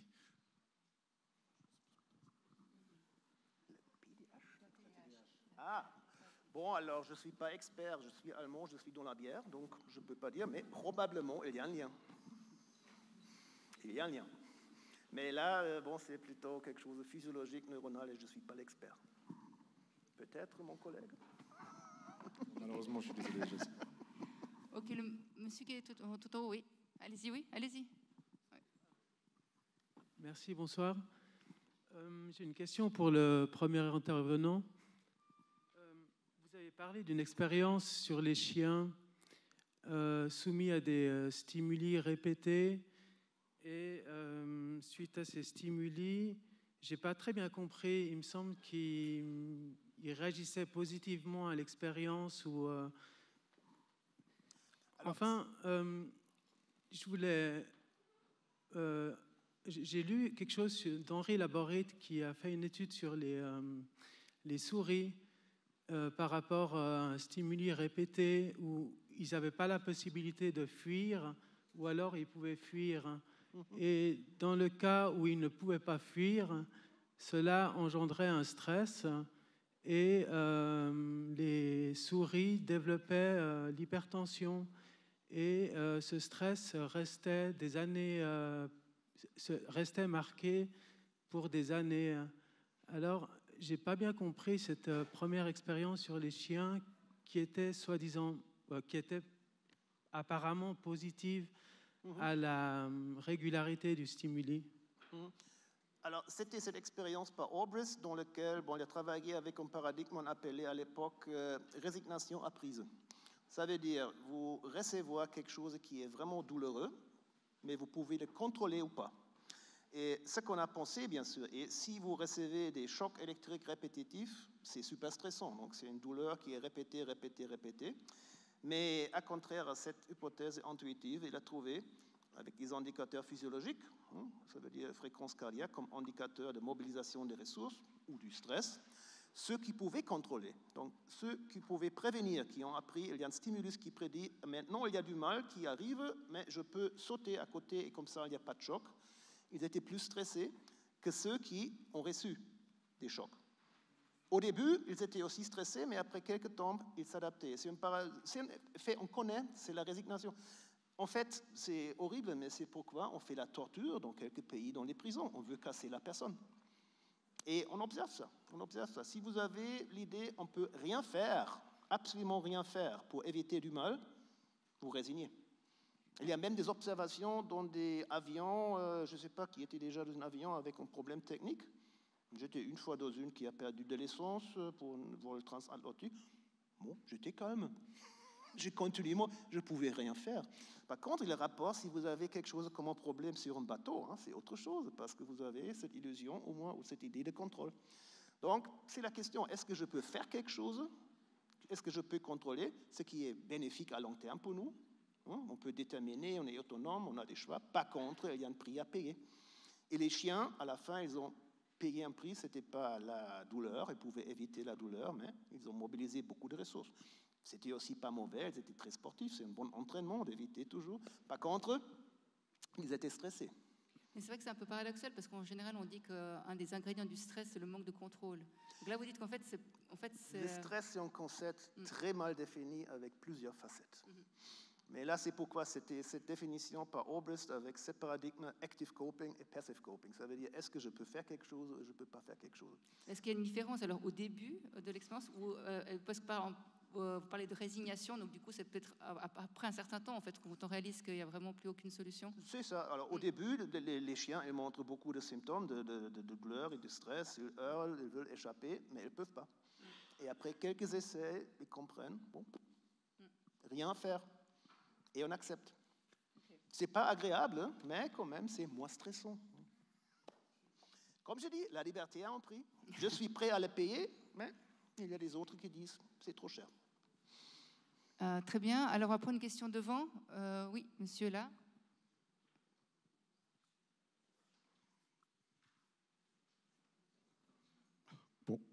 Bonsoir. Je vous remercie pour ces deux très intéressante présentation. Moi, je travaille dans l'accompagnement du changement et c'est sûr que pour accepter le changement, il faut de la motivation. Je voulais revenir sur la toute première question au sujet de la procrastination. Est-ce que cette procrastination n'est pas en augmentation en ce moment avec la maladie du siècle qui est un peu la instant gratification? Je vais faire des choses qui vont me donner tout de suite une satisfaction et les choses qui vont prendre plus de temps, je les ferai quand j'aurai le temps et peut-être même jamais. Alors, je pense qu'effectivement, il y a un peu cette idée du cheap pleasure, qu'on peut facilement trouver des occupations aujourd'hui, encore plus qu'il y a 10 ou 15 ans, comme on le sait tous, avec nos smartphones. Je pense qu'il y a suffisamment de petits jeux addictifs ou de petites distractions qui peuvent nous occuper lorsqu'on a quelque chose de plus fondamental à faire.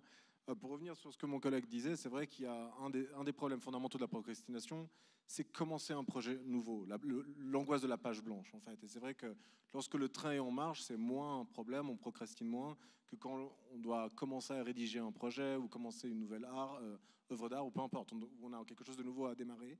Et c'est vrai qu'aujourd'hui, avec le nombre de distractions qu'on a qui sont suffisamment récompensantes, de manière un peu, encore une fois, bon marché, je pense que ça devient de plus en plus difficile de pouvoir se mettre à faire quelque chose de constructif, quoi. Oui, il y a une technique qui est très facile et qui est efficace. Planifier. Donnez-vous, et c'est votre décision, la décision de la personne, donnez du contrôle à l'environnement. Alors définissez, faites un planning, ce jour à 7 heures, je vais faire ça. Et faites le nécessaire, distraction, etc. Donc, soyez chez vous et pas de Natel, pas d'Internet. C'est possible hein, de faire clic et pas de Wi-Fi, c'est possible. Donc, c'est vous, l'ordinateur, par exemple, je dois rédiger un texte. Et je vous garantis, si vous travaillez comme ça, avec un planning, ces jours pour 16 heures, je ne vais pas faire autre chose que travailler sur le texte. Vous êtes beaucoup plus productif que si vous dites « je fais mon mieux ». Et même si vous n'êtes pas dans une situation que vous rédigez beaucoup, ça avance. Hein, c'est ça. Donc, c'est un petit truc qu'on peut appliquer simplement. Si on a un peu du mal de commencer, définissez les conditions dans lesquelles vous vous engagez à commencer. Et ça fonctionne, il faut seulement le faire. Et je sais, chez beaucoup de gens, il y a une certaine hésitation de vouloir planifier leur vie. Ça donne de liberté, donc ce n'est pas quelque chose qui est une restriction de liberté, c'est la personne qui peut définir ça. Comme un exemple avec le sport, donc c'est la personne qui peut définir, ok, à ces jours, 16 heures, je vais faire ça. C'est la personne qui décide, et si vous faites ça, il ne faut plus réfléchir. Donc vous pouvez éviter un peu ce problème d'entrer en action. Et ça fonctionne très bien, il y a une très grande littérature avec des milliers d'études dans beaucoup de contextes, que cette planification très spécifique, if then, je décide si ces conditions et là, je vais faire ça, fonctionne très très bien. Et ça coûte rien.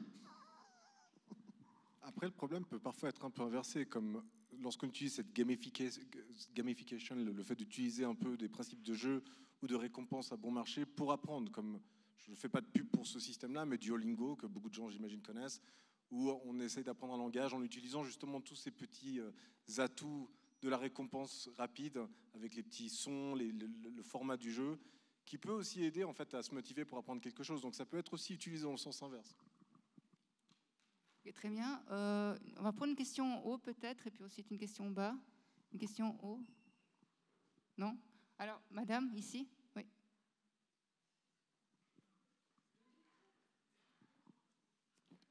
Ici, là, après ici, oui. Alors, oui, madame, ici, puis après, ici. Merci. Alors, bonsoir. Merci pour vos présentations. Moi, j'avais une question par rapport à... Enfin, deux questions, en fait. Par rapport aux nouvelles découvertes, en fait, ou pas, dans la neuroscience ou la neurobiologie, je ne sais pas comment on appelle ça. On a découvert, en fait, que le cerveau, il se développe d'une manière... il y a certaines parties qui vont se développer d'une manière différente, suivant l'environnement dans lequel va grandir l'enfant. Par exemple, s'il subit des traumatismes ou s'il y a un environnement stable, il y a des parties qui vont plus ou moins se développer. Ça, je pense que vous êtes plus au courant que moi. Et moi, ça m'a beaucoup parlé aussi l'histoire de la prise en compte du cœur, en fait, et des pulsions, en fait, cardiaques. Parce que quand on souffre du syndrome de stress post-traumatique, on peut avoir toute la motivation du monde et on se retrouve paralysé, en fait, par des angoisses paralysantes ou on est en état d'alerte alors qu'on ne devrait pas l'être. Alors, je ne vais pas vous cacher que ça a été difficile pour moi de venir, mais je pousse parce que j'ai moi-même je souffre du syndrome de stress post-traumatique pour diverses raisons. Je ne vais pas rentrer dans ma vie privée. Mais je pense qu'il y a quand même beaucoup. Je trouvais dommage que vous n'ayez pas pu aller plus loin dans votre présentation, Monsieur Guido. Je sais pas, excusez-moi pour votre nom de famille. Mais je pense que ça a beaucoup d'importance parce qu'aujourd'hui, on parle beaucoup de volonté, de motivation, c'est un fainéant, alors qu'il y a d'autres tellement d'autres facteurs en fait à prendre en compte. Et je pense que voilà, il y a l'unité Traumacare qui a ouvert en septembre 2024. Et pour moi, c'est une grande avancée à ce niveau-là pour mettre en avant ce genre de choses et pas seulement comme l'histoire du rêve américain. Quand on veut, on peut. Si t'as pas réussi, c'est que t'es fainéant. Mais enfin voilà, excusez-moi, mais je trouvais, je sais pas si ça a sa place ce soir, mais en tout cas le thème me parlait beaucoup et pour moi c'est un très bon exercice. Ça a été dur de venir, mais je suis venue quand même.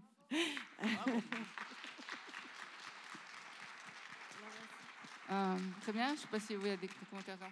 Alors, on va prendre encore deux autres questions, deux dernières questions. Une question ici, puis après encore une dernière. Oui.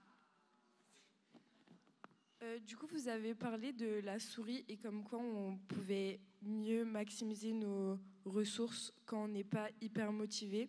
Mais comment on peut mettre ça en application dans la vie de tous les jours et se mettre dans cet état entre l'hypermotivation et la décontraction?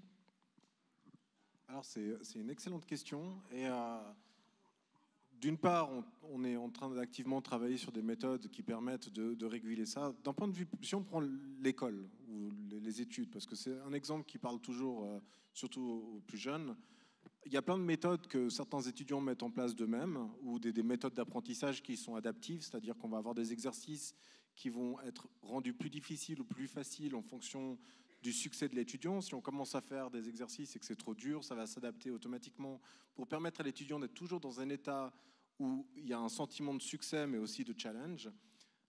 Mais en fait, par exemple, quand un étudiant étudie et qu'il a du mal dans un domaine, qu'est-ce qu'il va faire? Il va essayer de remonter ses notes dans un autre domaine où il a plus de succès. Donc on apprend à dédramatiser, on apprend à réduire de la même manière que ces souris apprennent à réduire leurs besoins en apport d'eau. Un étudiant va apprendre à se mettre dans des conditions où il va moins rendre capital ou dramatique, disons, un échec sur une discipline. Donc en fait, maintenant, comment on adapte ça de manière systématique dans l'éducation?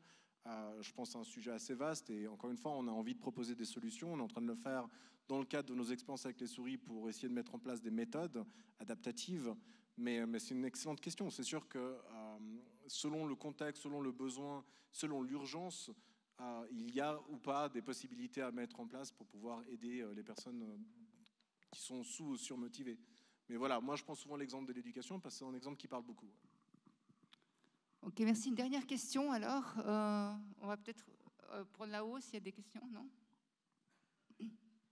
Alors ici, donc, madame, une dernière question.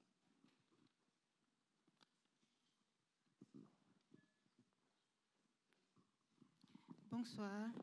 Comment vous pouvez expliquer que les pays du Nord sont beaucoup plus motivés que les pays du Sud dans le développement? Oui, bon, ça. La réponse était déjà donnée par le grand-père de la sociologie, Max Weber. Et il y a beaucoup de recherches vraiment des années 50 en psychologie sur ça, le Motivated Society, dans la guerre froide, parce qu'il y avait des compétitions de système et on voulait vraiment comprendre pourquoi il y a des sociétés qui sont plus performantes et comment on peut voir. C'est fortement, au moins en Europe, lié au protestantisme et au catholicisme, avec des valeurs de l'autonomie et mettre en valeur sur l'effort, avec l'idée pour les protestants, bon, alors pour plaire Dieu, il faut travailler. Dans la culture catholique, ce n'est pas tellement nécessaire. Donc vous avez, à cause de cela, c'est l'explication sociologue, mais aussi par des psychologues très très bien confirmés, si on regarde les valeurs personnelles qui sont adaptées pendant l'éducation, qu'on accepte plutôt que je dois vraiment bosser pour mon bien, et si je fais du bien à moi, ça fait du bien à tous, parce que ça fait du bien à la société, ou je peux plutôt penser qu'il y a une force externe qui va régler ça pour moi. Aujourd'hui, c'est beaucoup plus mêlé, et je pense que les différences entre Sud et Nord, elles ne sont pas tellement dramatiques qu'elles étaient. C'est toujours un peu visible, mais c'est pas comme elle était. Et bon, pour les sociologues, l'Allemagne, à l'époque, au début du XXe siècle, c'était parfait pour étudier, parce qu'au Nord, vous avez eu des protestants et au Sud, des catholiques. Et le Nord était beaucoup plus industrialisé, beaucoup plus riche, et le Sud bon, avait la bonne bière et le ciel bleu, mais quand même pas très productif. Aujourd'hui, ça a changé aussi, hein, parce qu'il y a une très, très, très grande mélange des choses. Mais à la fin, ça fait référence au développement de quelque chose qu'on appelle aussi le motif d'accomplissement. Ça veut dire, c'est quelque chose affectif, de chercher des défis et d'être content de faire la preuve des compétences. Et il y a une base culturelle qui met l'accent sur ça.